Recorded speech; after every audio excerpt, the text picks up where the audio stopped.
Thanks very much.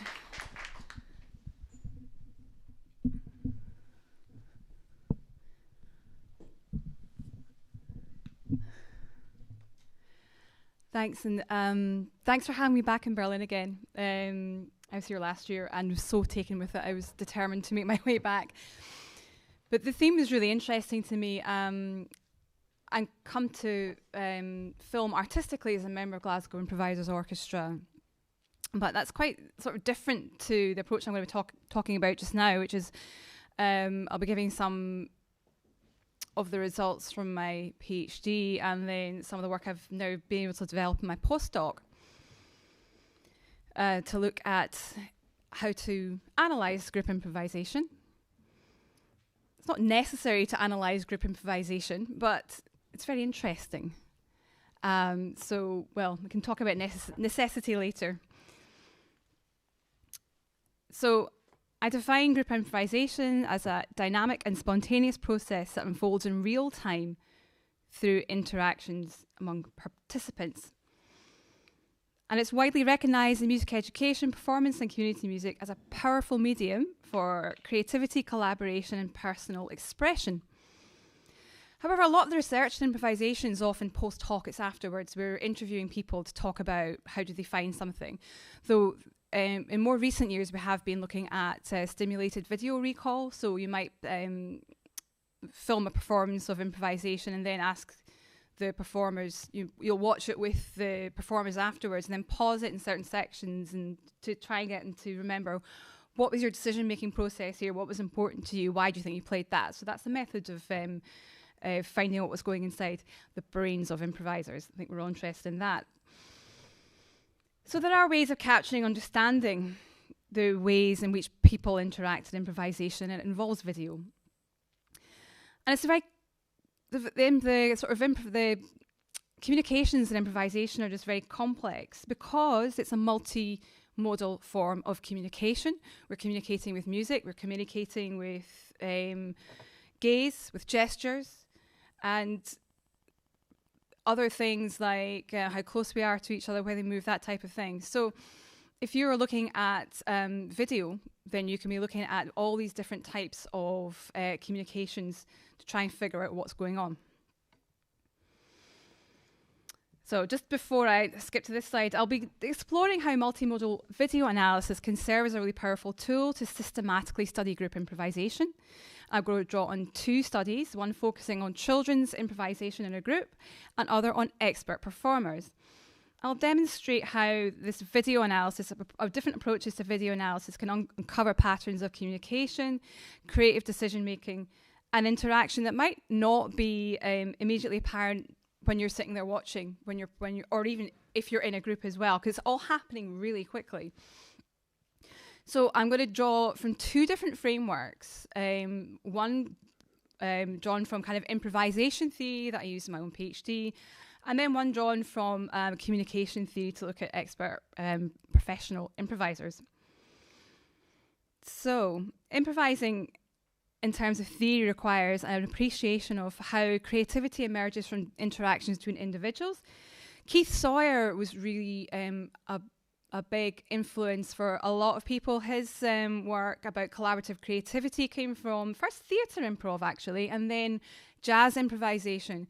But the kind of research he did that looked at how improvisation is, creativity is distributed and collaborative, really took traction in free improvisation as well. So even though he wasn't explicitly looking at free improvisation, his theory is very useful to us. Because in this distributed and collaborative process, meaning and structure emerge. So that means that one action is dependent on the one before. And this meaning and structure emerges dynamically through these moment-to-moment interactions.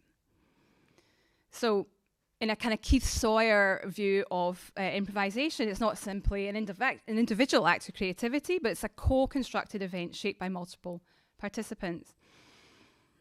And the second framework I'm going to use is actually based on traditional communications theory that's looking at transactive and non-transactive communication, or communication that can lead to create collaboration or not.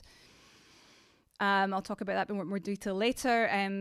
Dorothy Miel and Ray MacDonald converted that communications theory and tested it to see if it would work in music, and I've further developed it to see how it could work in groups. And as I mentioned, in multimodal communication in music, in my PhD, I looked at children's improvising, and I looked at different aspects. I looked at aspects of pitch, rhythm, and dynamics in the sort of musical mode of communication. I also looked at what was said in and around, or even during improvisations. I looked at gesture, and gaze in particular was very important. So just briefly, one of the research questions was, how are children engaging in creative responsive improvisation? And I threw a few different methods at it. I'm going to be talking about the video analysis, but I did also analyse what the children said in between their improvisations as well, which is fascinating, but not for today. I'm going to talk about the video recordings and the systematic coding of all the group improvisations. So I don't know if anyone's done a lot of work with 5-year-olds, but it's like my approach to working with anyone of any age actually is really to try and really base what I'm doing on what the group is giving me and what I feel is appropriate for the group. And I know certain approaches to music education might involve children sitting in a circle and passing things around, but in my experience of working in nurseries and doing this kind of work, children like to move around. Children like to jump up and down. Children like to dance, and all of these are really valuable modes of communication. So this is why it's not just about capturing what they might play. So I developed two constructs, two things I thought that children might develop, and one of them was create a musical agency, where children would initiate new ideas. And the other thing was I thought they might develop a socio-musical aptitude, in that they would kind of get better or more attuned to responding to others' communications. So this table that I'm showing you, sorry, I'll do this. Oh no, there we go. Oh, back, right. So this table is actually the result of like analysing the first cycle of improvising. So that was like probably close, it was 58 minutes of children improvising in a group.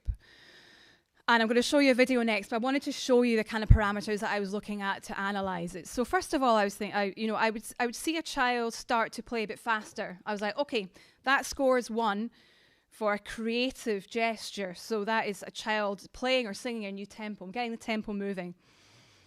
And then that the other side of it, the socio-musical aspect, is a child responding, altering their tempo to match that initial creative gesture.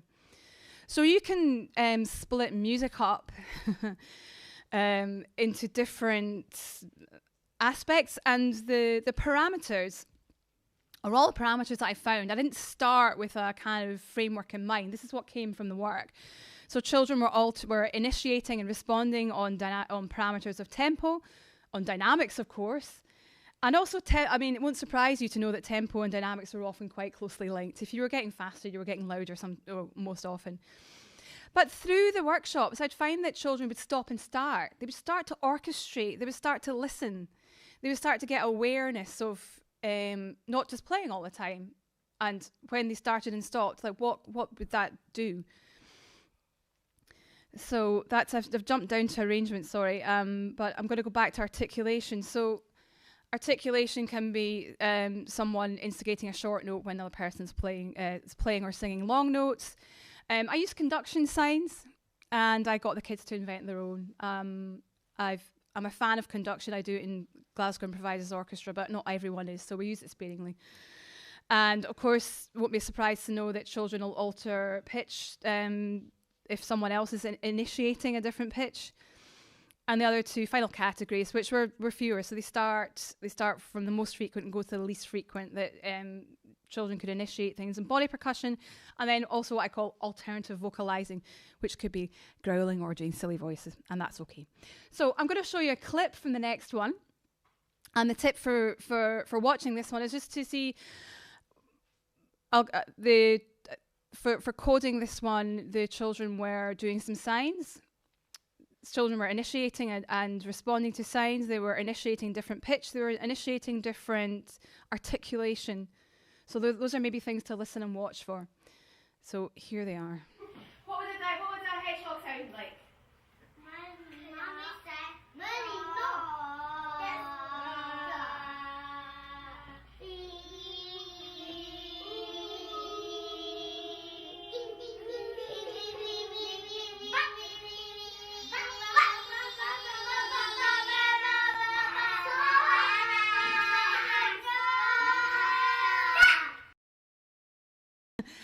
As with Glasgow Improvisers Orchestra, some of those kids didn't stop when they were told to stop. So the girl that's facing away the long hair, she did that first stop gesture, and then they were getting louder and higher, and then we came to an end. But you could tell at the start the sort of overlapping long notes, and they were bringing their signs in, that type of thing. So that's just looking back to the coding sheet.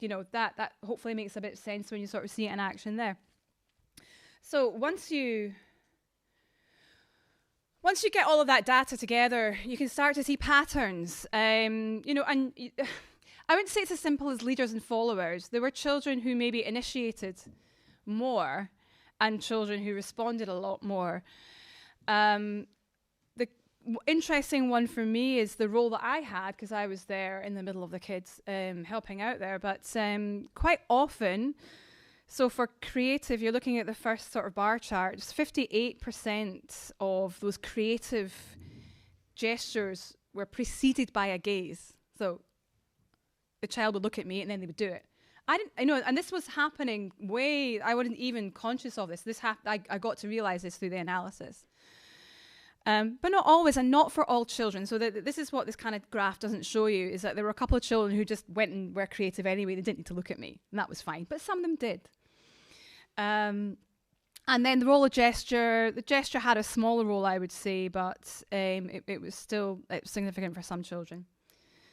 So I'm now going to move to expert improvisers and thinking about... Remember the communications theory. So I'm going to talk a little about that. So I think this communications theory was particularly interested back in the 2000s to Dorothy Mail and Raymond MacDonald, because they were looking to see how children collaborated in composing together and kind of joint tasks. And this communications theory from Berkowitz et al., they say that transactive communications are ones that develop the ideas of others, and they can be seen in the amount of elaborations, explanations, justifications, resolve conflicts, and elaborations of ideas. And those types of communications are typical of successful collaborations. So, imagine if you're having a conversation and someone says to you, like, "Oh, wow, tell me more about that." That's a transactive communication. And if someone says to you, "Oh, that was great," that's not inviting you to say more and elaborate on it. And that is a non-transactive communication. So you might give information but not expect anything back. You might propose an idea. You can agree, yeah, no. But you're not giving any more development. We're not trying to develop ideas together. And so Miele and MacDonald applied this framework to these the duos of children to see if the coding scheme could be then developed in music. Can we do this in music? Can we agree in music? Can we give a kind of can we play in a way that invites other people to develop their own ideas? And so back in the 2000s, it was very quantitative, and they had inferential statistics, raters, all of that type of thing. So what they found was the effect of friendship that showed that the children who were friends were more likely to develop each other's ideas, and they had more successful compositions. So I took this further to look at groups, which is it's an interesting task, and I got a new appreciation for people working with film, because the second you start to try and analyse something, I had no idea if it's like editing, but that type of analysis involves watching and rewatching and rewatching. And if you're coding for different types of communication, you have to watch it once for gaze, once for gesture, and a lot of times for music. So it's very time consuming, but very rich.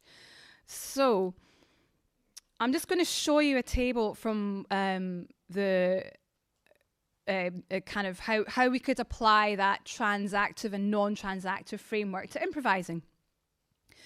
So the first code, MS, means musical statement. But just to say, the M stands for music because we have a whole other side of coding that can refer to verbal communication as well. But MS is musical statement. So when a person appears to be playing for themselves and is not engaged with anybody else or oriented towards anybody else, the motif is coded MS for musical statement. And there's a bit of judgment involved there, because if you're watching a video of people performing, you kind of have to make that judgment to think, are they trying to play in a way that's inviting others, or are they just playing for themselves? So, you know, there's a kind of judgment there. Then the next one, MP, musical proposal, when a new musical motif is played for the first time. And the next one, musical reiteration in the moment, is when a person plays back a motif in the following musical term without substantial alteration. So that just means someone plays something and it kind of gets mirrored back. And it might not be all, I mean, again, that my use of judgment and improvisation, it might not be an exact copy. It can't be, for example, I play the bass, I'm not going to be able to copy a soprano saxophone. Really, it is going to sound different, but the intent to mirror is the important thing here. MRP, he's an interesting one. Musical reiteration of a previous motif, and this is repetition of a motif played earlier in the performance, at least 2 turns ago, or from a previous performance without substantial alteration. I was reminded of this when I saw Helen's wonderful film this morning of Law, and hearing some of the things going across different recordings, that growly sound he did, the harmonics. I remember, I think it's 2012, Evan Parker came up for his 60th birthday to Glasgow and played with us at Glasgow Jazz Festival, and I was horrified and shocked when he said, I've been playing some of these licks for 40 years. And I was like, but of course, you know, why would, I think, and even having been an improviser for over 10 years myself, I was quite taken with that honesty about how we're reusing and transforming musical material. So that MRP could refer to something that was played 2 turns ago, or it could be something from your own musical kind of, I don't know, library, let's just see. And the last 2 codes are to do with a musically transactive statement. So that's a kind of way of extending or elaborating on someone else's, on a previously played motif.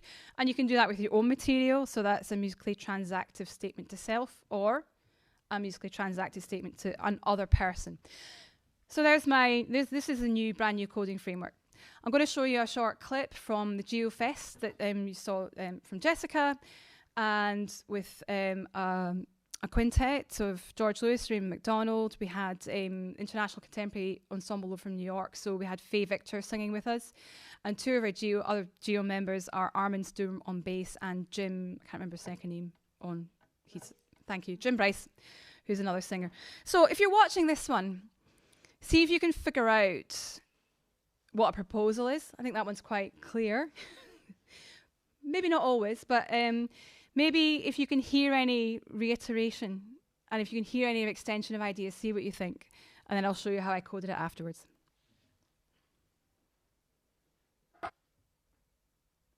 Oh. Oh.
Sorry, just a short clip for you. So you can look at that, you can analyze it and put in graphs like that. So let's just have a look, and then everyone's got their own colour.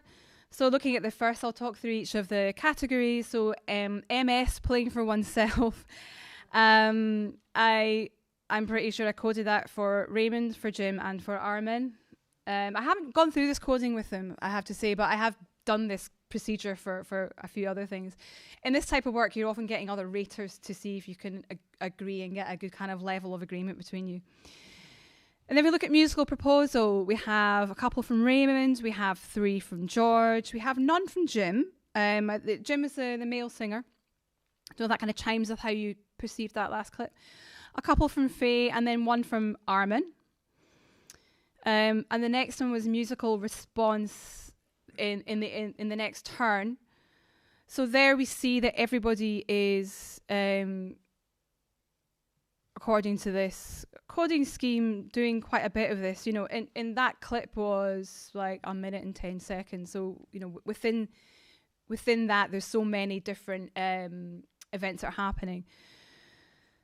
And then the last one, MRP, so the kind of musical response to something previous. That's quite a hard one because you do have to watch it a few times to kind of get a sense of that. But I thought I caught 1 from Raymond, and I definitely caught a couple from George as well, who's just very kind of economic in his playing, and then from Armin too. And then moving to musically transactive statements. At the end, the second to last graph it shows the development of one's own material. So they might you play something and then you expand on it. Again, from everyone apart from Jim, who just had a very kind of static texture through the whole thing. So hopefully that makes sense to you. And then 1 and 2 events from Faye, and then Armin as well. And the last one I think is really interesting because that's a transactive statement. This is a one that's developing the work of others, and this is a one where we have the highest scores. The bass player, of course, Armin, got the most, but I would say that. But again, that to me just shows if you can sort of, when you look at that, you can see, you can hear, but then seeing how people are developing the ideas of others, I think it's really quite a kind of powerful thing. Okay, so just moving back to the children's improvisations for a second, I think, of course, when people talk about play, sometimes we can associate it with sort of, you know, randomness and fun, but I think we need to recognize the complexity that's going on. Their children are making decisions all of the time, and through a music program where you're improvising most of the time, you are developing compositionally, you're developing socially, and you're developing confidence in your own ideas. And again, thinking about the professional group, I'm always struck by the beautiful economy in sustaining creative gestures. It's not like we're constantly. And this is a quite nice finding for me because it kind of goes against that cliche of people just like noodling away for oneself. Not according to that last chart, actually. We are sustaining each other's creative gestures. And the role of it, repetition, the extension of other ideas, I think is really important and interesting. And of course, there's a caveat. I'm sitting in a room of filmmakers, so you know no one coding approach or an analysis approach or even way of thinking about humans and creativity and improvisation can capture everything. It just can't. There are more modes of communication than the ones I looked at for the kids, but I didn't have time to do everything, and they weren't all as important. That's the thing. Some modes of communication are more important than others, so I picked the most important ones. But you can look at how close people are to one another. You can look at how close they are to objects in the room. There's many different things you can do. For the professional improvisers, it's an interesting one for me because I think it's a really nice illustration of things I kind of instinctively feel about improvisation, about the kind of the role of extending other people's ideas. It's not just, we're just generous. It's actually like built into most of our gestures. But again, for me, I don't think that's the whole story. I'm sure there's other ways, you know, so it just keeps requiring work and thinking in this area.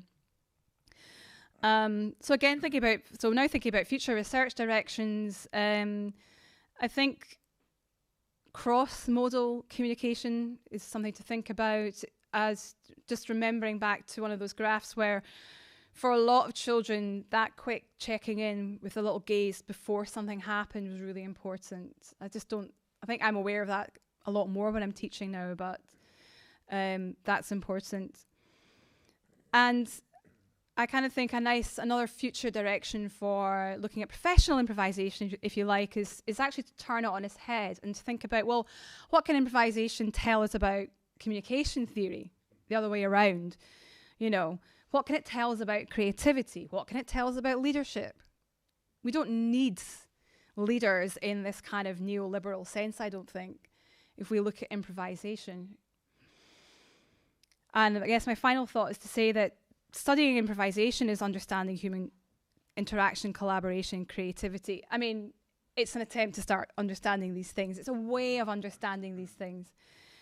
But I think that just the priorities that we have, the values we can enact, they're bigger than one person.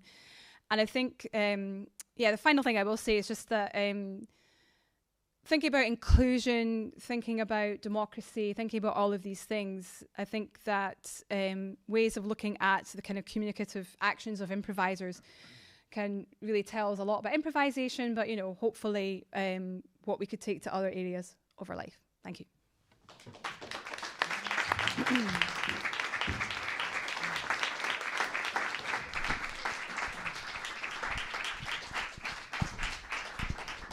Thank you very much, Una, for your valuable contribution to the conference, but also to research. This so good and important work, I think, in this area.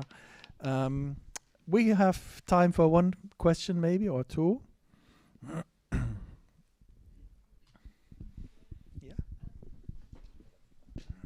Thank you very much for your lecture. My question is, when you see some improvisation on stage, this kind of mindset is working, or you can just enjoy your stage? Sometimes. Really? So you check some gaze and. I don't know. I think once you've been down, and filmmakers, you can tell me, do you look differently at the world because you spent so many hours like looking at film? I just think there's something about improvising anyway that changes you. And I guess there's something about researching improvisation that maybe changes you even further. But I mean, so the answer is yes. Sometimes, honestly, it's hard. It's hard to switch off, but not all the time. I was just saying last night, I had such a beautiful experience, feeling fully immersed and shutting that kind of part of my brain off. Absolutely, yeah. But I think what I would say the difference it makes to me is I'll be watching something and then I'll notice. And do you know what it was? I think the reason I wanted to use that clip is because of George Lewis walking towards Armin. And there was something about that. I was like, that'd be an interesting thing to talk about. So, and when they started, because I took that clip about a couple of minutes in, but there was just something about that group that just made me pick my phone up and do that. So, yeah, I hope that helps. So the answer is sometimes, but I try to switch it off. Thank you.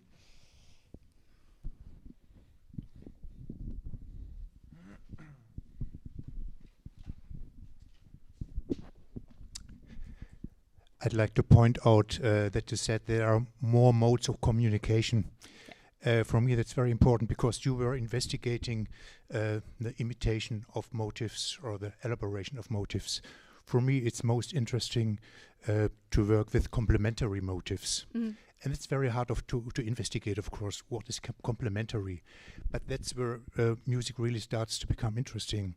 And like George did it at one stage when he did this that was complementary to what everybody else did. And I think that's where reaction is really great, but it's hard to say, does it fit? Does it not fit? I mean, there is no objective judgment. I agree. Yeah, but I think that's actually where it starts being interesting. Yeah, for me. no, I completely agree with you. I think that's really important, and that's why it's important to say that's a caveat about this work. When I did the video analysis of the kids, then I got two people to rate my coding. So two other people that were unconnected with the research, like independently looked at it, and we got it to a high enough level. It was at a high enough level that is kind of valid for those types of psychology journals that that work went into. As for this new framework, I'm still honestly playing around with it a little bit, because I'm just like you. I'm aware of someone's intent isn't necessarily what is in the code. I'm very aware of that, and I'm very aware of people trying to. I mean, you can look at it and say, okay, that was a development of someone's ideas, and what you're talking about is maybe the next stage. So someone could be playing in a complementary way, they could be playing in an oppositional way. Thinking about tying it up with Steve Beresford again, you know, and I think we had a project with Steve Beresford and Gino Robert, and Gino gave us this great one, which means play in opposition to someone. So that was his sign. And I think even... And conduction's interesting because that kind of makes visible the types of interactions and relationships that you can talk about, but often people don't like getting shown them. But I think, for example, thinking about the signs can be another way of making processes visible, but you're never going to get it all. And I think that's what kind of makes improvisation endlessly fascinating. All right, thank you very much, Una MacGlone.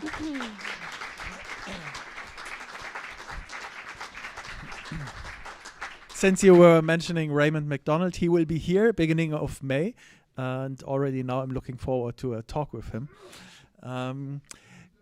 We're a little bit late in time, so to not get into stress, I would say that we simply start the supper break a little bit later. I hope you still manage with your stomach. And okay, so we continue as soon as possible.